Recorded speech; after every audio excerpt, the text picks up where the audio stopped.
ରହିଯିବ ଆଉ ଅଳ୍ପ ଦିନ ପରେ ଆମ ରାଣୀର ବାହାଘର ଆଉ ଏ କଥା ଯଦି ତା ଶାଶୁଘର ଲୋକ ଜାଣନ୍ତି ତାହେଲେ ବାହାଘର ଭାଙ୍ଗି ଯାଇପାରେ। ଆରେ ତୁ କଣ କହୁଛୁ? ଆମେ ଭାଇ ମାନସିକ ମାନସିକ ହରେଇ ଦେଇ ପାରନ୍ତି। ଆଉ ତୁ କଣ କହୁଛୁ? ଆମେ ଏମିତି ଚୁପଚାପ ରହିଯିବା? ନାଇଁ ଶାନ୍ତନୁ ଭାଇ,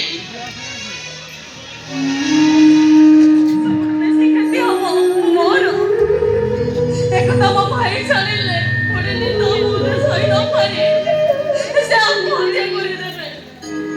ସବୁ ଭଲ ହବ, ସବୁ ଜାଣି ଚୁପଚାପ ରହିଯିବା। କିନ୍ତୁ ତମେ ମାନେ ଚୁପଚାପ ରହିପାର, ଶାନ୍ତନୁ ଭାଇ।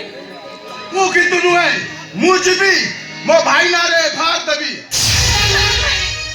ଶୁଣ, ତମ ଭାଇକୁ ଥାନାବାଲା ନେଇଗଲେ ମୋ ଇଜ୍ଜତ ପୁରା ଫେରି ଆସିବ।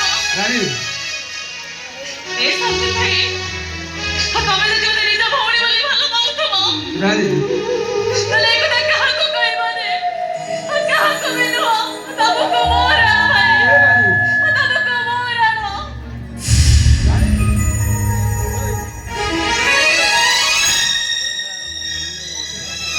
ଆରେ ତୁ ଯଦି ମତେ ତୋ ସାଙ୍ଗ ବୋଲି ଭାବୁଛ ତାହେଲେ ଏ କଥା କାହାରିକି କହିବୁନି ରେ। ତା ନହେଲେ ମୋ ମା ଘରର ମାନ ସମ୍ମାନ ସବୁ ଚାଲିଯିବ। ଆମେ କାହାରିକୁ ମୁହଁ ଦେଖେଇ ପାରିବୁନୁ।